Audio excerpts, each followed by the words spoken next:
Hello, in this video I'm going to explain how to remove your fear of driving a car. I'm going to explain what causes the fear of driving, and also I'll give you a case study of somebody I worked with online to help them overcome their fear of driving. And when you find out what the cause of it really is, you might be quite surprised. So just in case you haven't seen my videos before, my name's Paul and I spent over 20 years as a driving instructor where I specialised in teaching people with driving anxiety. In the last few years, I've switched to working online with people all over the world, and I'm now a professional therapist. So I help people overcome all kinds of problems, like the fear of driving on highways, people who have panic attacks when they drive, people who have this problem where they feel they always need somewhere to stop, they always need somewhere to pull over. But all of these things have one thing in common. They've got nothing to do with driving. Now, I've said this before, and I'll say it again because it's true. There are many people online who are self-appointed experts, and they make these videos where they sit in a car and they tell you the most ridiculous things, like make sure your blood sugar level is correct, make sure you get a good night's sleep, make sure you have a purpose to your journey. That proves that they don't know what they're talking about, because driving anxiety has nothing to do with driving. Driving anxiety is the symptom. It's how another problem is showing up, and that other problem is a repressed emotion. Your driving anxiety is actually an emotion that's been trapped in your mind, sometimes for many, many years, sometimes decades, and all you need to do to get rid of the driving anxiety is to release that emotion. And this is where so many people go wrong. Driving instructors will take people out driving. That's never going to get rid of driving anxiety, because that isn't the problem. The best thing that might do is simply move the problem elsewhere, and you might find instead of having a fear of driving, you then develop a fear of flying, because you're just moving the problem around. Your driving problem is a trapped emotion, and this is proven over and over again by the many people I've worked with online all over the world. So let me give you a case study of someone who had a fear of driving, and let's have a look at what happened to them. This person came to me having done all of the classic things people do. They'd been to see a doctor. They won't be able to help you because they deal with the body, not the mind. They'd seen a psychologist, a psychiatrist. They'd done all the classic hypnosis stuff. Lie down, close your eyes, you're feeling relaxed and calm. None of that stuff will do anything, because none of that gets to the root cause of the problem. But what I do does. So when I worked with this person, what we did is we went back in their mind and we found what this trapped emotion was. And this is something to understand. This emotion will have nothing to do with driving, because if you haven't got the message yet, driving anxiety has nothing to do with driving. If you only take one thing away from this video, let it be that. People who talk about driving anxiety being linked to driving don't know what they are talking about. In this person's case, we went back and they had a memory come up of a time when they were a child and they'd gone shopping with their mother. They'd gone into a shop and they bought some new clothes and they thought they looked really good. And they came out of the shop really happy, smiling. You know what it's like when you're a kid and you've got new clothes. And they were walking down the street when a group of kids burst out laughing. This person, for many, many years, had just thought that those people were laughing at them and their new clothes. And it had really upset them, and they'd started crying and the mum had had to calm them down, and these people were laughing more and more.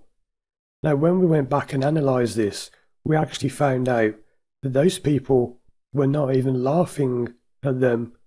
They were laughing at something else, and that was the emotion that they had connected to driving. Now, I know you might be thinking, that makes no sense whatsoever. That's the whole point. You see, your driving anxiety is a subconscious problem. Think about it, right? What sense does it make to be driving in a car and to be panicking when you drive over a bridge or on a highway, or when you feel that there's nowhere to pull over? What's the point in panicking? It doesn't make any logical sense, does it? And I bet you if you've got this problem, you've been racking your brain for years, thinking, why do I keep getting nervous? And why is it that even when I have a good drive, it comes back the next day? It's because the problem is subconscious. It's not something you're aware of, it's just something that's happening. Like when you go walking, you don't have to think, pick up my left foot, move it forwards, pick up my right foot, move it forwards. You could never walk if you consciously had to think about it. The same way you could never drive if you consciously had to think about it. In my 20 years of being a driving instructor, I taught over 1,000 people to learn to drive. And one of the things I knew that other instructors didn't is that I was pushing the skill from the conscious into the subconscious.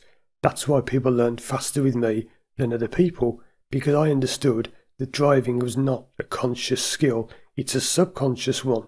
And I knew how to push things into the subconscious better than other instructors, and that's why I got results. Now I'm using the same skills and understandings to help people overcome their fear of driving.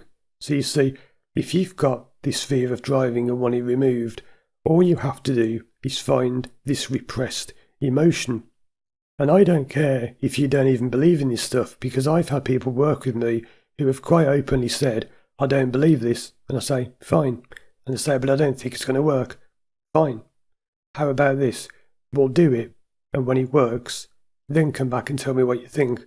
And I've had people who are just absolutely gobsmacked. They cannot even speak. For 5 minutes I'm sitting there looking at them on the screen and I'm just smiling and they're going,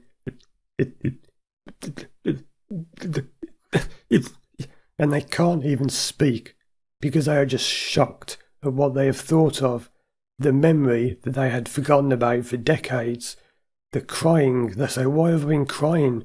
They're laughing and crying at the same time.